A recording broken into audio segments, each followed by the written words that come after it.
This morning's passage is from Mark 5, verses 35 to 43. You may follow along in your bulletin if you wish. While Jesus was still speaking, some people came from the leader's house to say, "Your daughter is dead. Why trouble the teacher any further?" But overhearing what they said, Jesus said to the leader of the synagogue, "Do not fear, only believe." He allowed no one to follow him except Peter, James, and John, the brother of James. When they came to the house of the leader of the synagogue, he saw a commotion, people weeping and wailing loudly. When he had entered, he said to them, "Why do you make a commotion and weep? The child is not dead, but sleeping." And they laughed at him.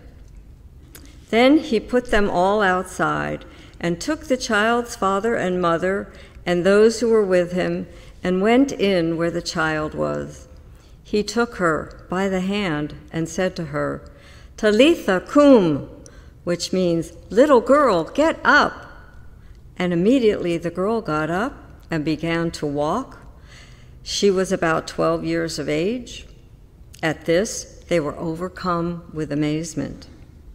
But Jesus strictly ordered them that no one should know this and told them to give her something to eat.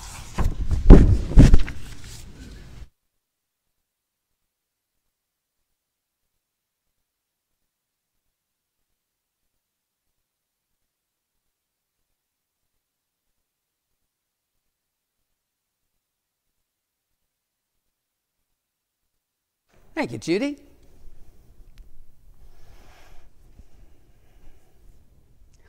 So what would it be? What would it be if you could ask Jesus one question right now, here, this morning? What would it be? What would it be? What would you ask him? Come on, don't be shy. Why do we have all these hurricanes? There we go. What else? What would you ask Jesus if you had one question this morning, right now? Explain to me the Big Bang. Explain to me the Big Bang. How do we stop all these wars? How can we be more peaceful? Why can't our politicians get together? Good. Any others?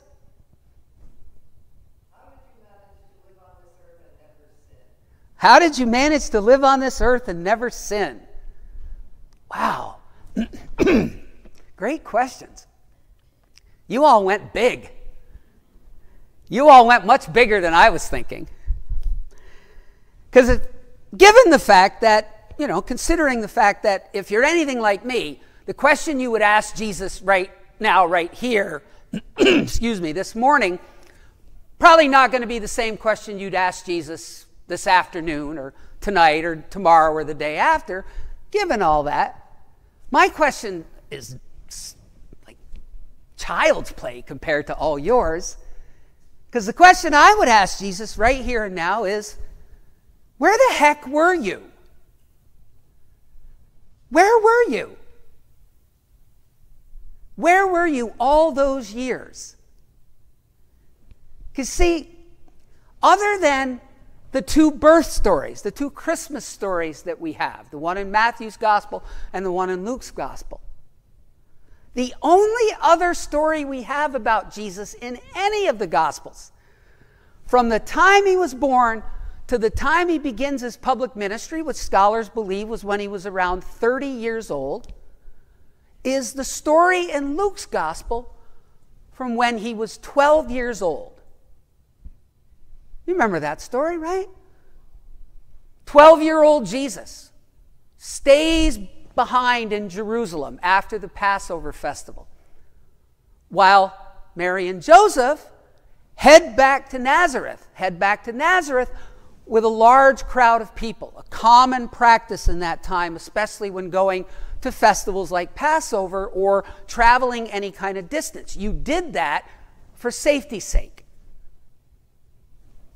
Mary and Joseph, on their way back to Nazareth, they just think Jesus is in the pack somewhere, hanging out with the other kids. When they discover that he's not there, they backtrack to Jerusalem and find him in the temple, sitting in on a seminary class with a bunch of religious scholars. That's it. That's the only story we have between his birth and the start of his public ministry 30 years later. Where the heck was he? Where was he for all those lost years, those lost almost 20 years? And the thing is, I'm not alone in wondering that. Maybe you have too. Scholars certainly have. Scholars have debated that whole question for centuries, come up with hypothesis after hypothesis as to where Jesus was and what he was doing. Some that I would categorize as reasonably plausible, some fanciful, but kind of fun, and others as unlikely, but intriguing. As for the reasonably plausible hypotheses, theories as to where Jesus was, the most common is that he simply stayed in Nazareth.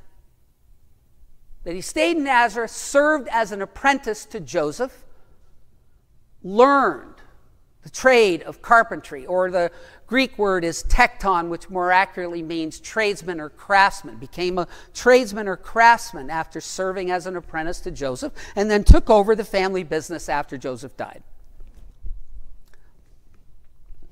The other most common, plausibly reasonable theory is that Jesus joined a group within Judaism at that time called the Essenes. Essenes, the Essenes. And they were a subgroup in Judaism at the time, which lived in community and practiced intentional poverty, as well as the denial of most material and physical pleasures. And the reason scholars suggest that he may have been a part of the Essenes for a number of those years is that intentional poverty and denial of physical and material pleasures is reflected in several of Jesus' teachings, particularly the ones having to do with wealth. Okay?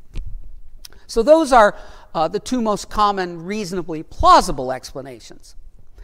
As for the fanciful, highly unlikely, but fun, my favorite comes from medieval times. And it is the theory that during those lost years, during those missing years, Jesus went to England. Yes, Jesus went to England. Okay. I mean, I like England, but why England? I mean, especially if you're Jesus. First of all, way too much rain for a guy who grew up in the desert. And secondly, and again, I like England, even Jesus could not perform the miracle of making English food edible. But again, unlikely, but fun. And then there's this theory. Belongs to the category of unlikely, but intriguing. And it is the theory that during those missing years, Jesus headed east, as in the Far East. That he went to India or Tibet, one of those places, where he encountered Far Eastern philosophies and religions, like, for instance, of course, Buddhism, which was already around for 400 or so years before Jesus' time.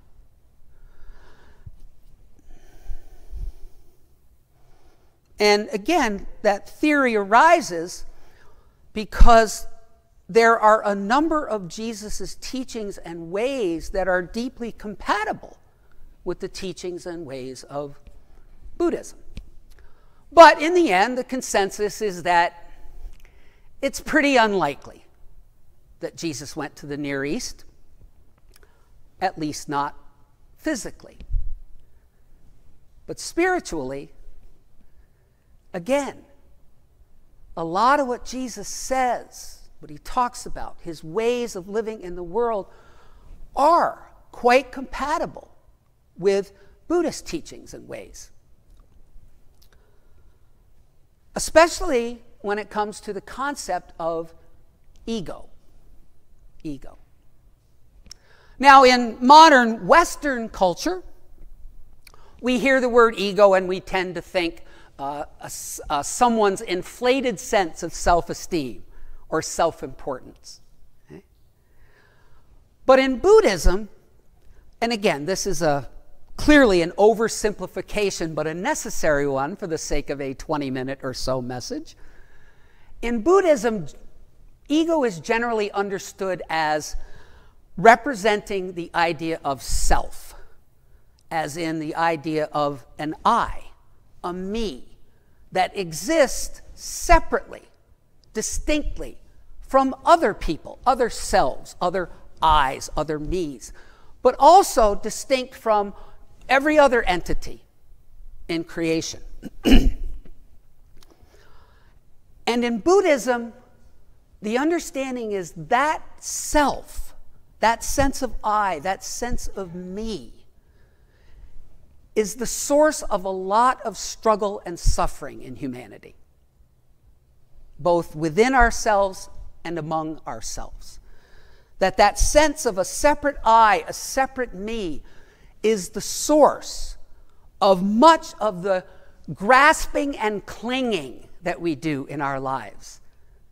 Whether it is grasping and clinging to things like, again, material wealth or possessions, or whether it is grasping and clinging to things like self-importance, that inflated self-esteem, as well as the accompanying expectations and assumptions that go with that.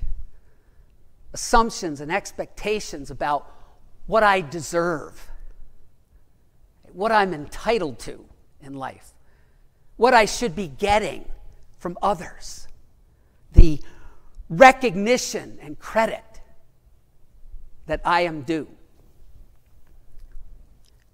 Buddhism says that that is the source of a lot of struggle and suffering within and among humans. And it is something that not just Buddhism, but Jesus clearly cautions against.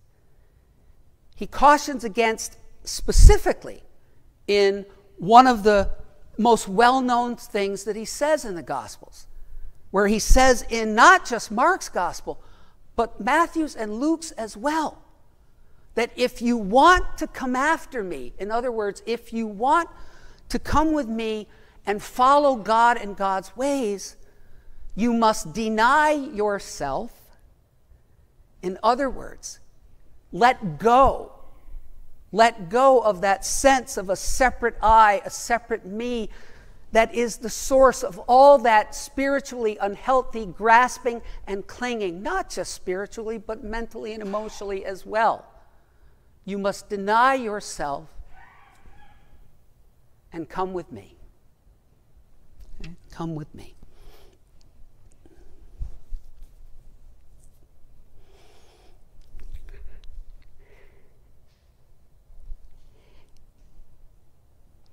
Yikes. Yikes. That doesn't sound like a fun call. And certainly not an easy one. It is not an easy call for us. It's not an easy call in this time, in this place, in this age, in this culture. But then again, maybe it never has been. I mean, Buddhism understood this 2,500 years ago.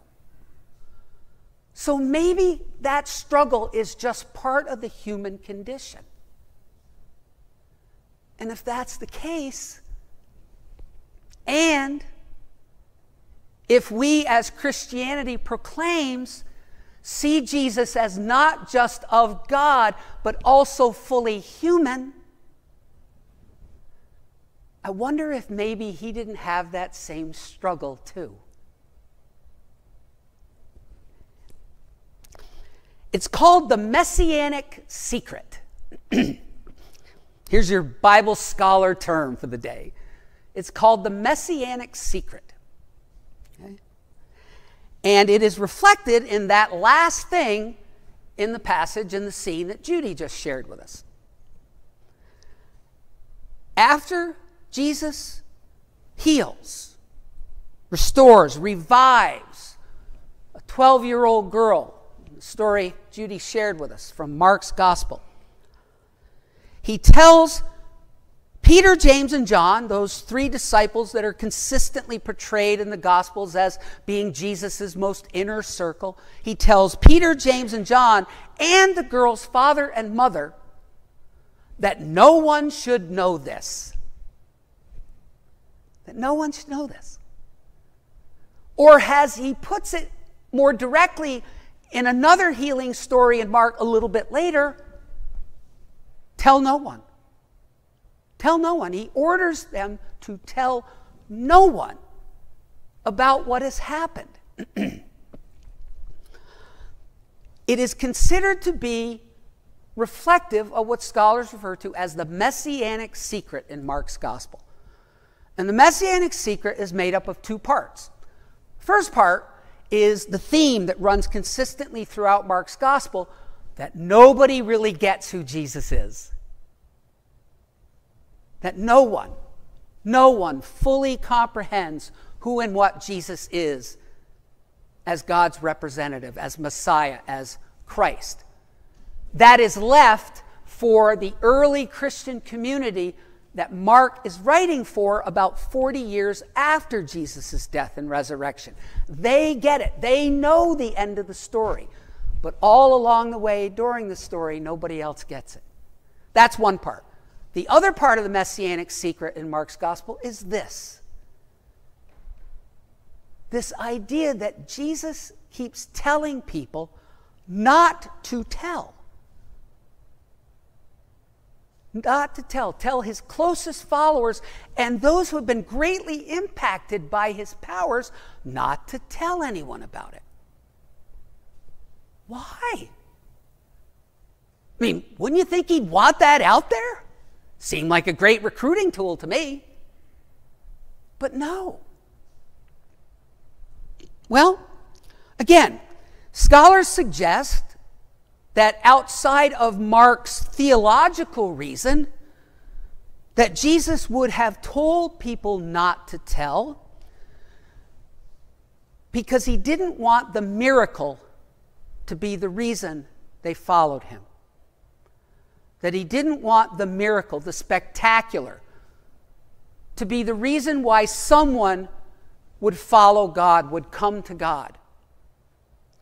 Because he understood that true discipleship required something deeper, day-to-day relationship that needs to be worked at and cultivated. Makes sense. And besides, as we all know, sometimes the miracle doesn't come. And then where are we? But I wonder if perhaps even just a part of it, a part of why Jesus tells people to not tell anyone, has to do with ego. Has to do with Jesus being aware of the danger of it becoming about him. Not just for others, but for him. And the possibility that it would make it that much harder for them as well as him to deny himself, to get his ego out of the way, to get it out of God's way.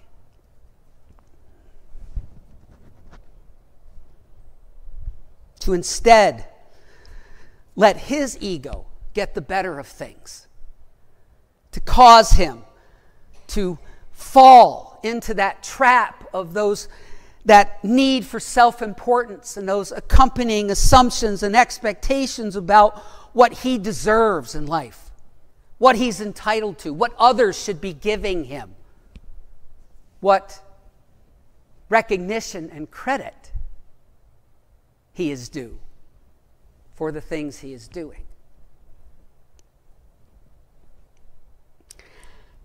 And I don't know about you, but I get that. I know that struggle. I still know that struggle. You may have heard that I had a birthday recently. It was last Monday. If you were here on Sunday, you would have heard about it. And if for some reason that escaped you, you would have figured it out when you saw the football field-sized cake that Cindy brought to celebrate the occasion. It was excellent.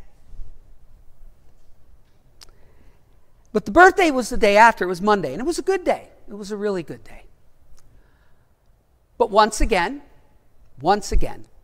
I did not get the one gift that I would have liked the most for my birthday. The death of my own ego. The death of my own ego. The death of that sense of I and me that needs to feel self-important, along with all the accompanying assumptions and expectations about what I deserve and what I'm entitled to and what others should be giving me and all of the recognition and credit that I should be due. I mean, don't others know? Doesn't the world know? I am the Reverend Dr. Mark Boyer, for God's sake. What a joke. Because here's the truth. The truth is that the vast majority of all the mental and emotional and spiritual struggle that I have experienced in my life, or more importantly, contributed to others experiencing, has been due to my inability to get my big fat ego out of the way. To get it out of God's way. Due to my grasping and clinging for self-importance and for all those accompanying expectations about what the world and other people owe me. And conversely, the truth is also that the vast majority of whatever good I have done for others during my life to this point has come from being able to do just that. To deny myself, to get my ego out of God's way. I don't know. Maybe that's a struggle for you too. So, considering all of that, and considering, as we said before, that the scholars have come to the consensus that we really don't and can't ever know where Jesus was during all those missing years.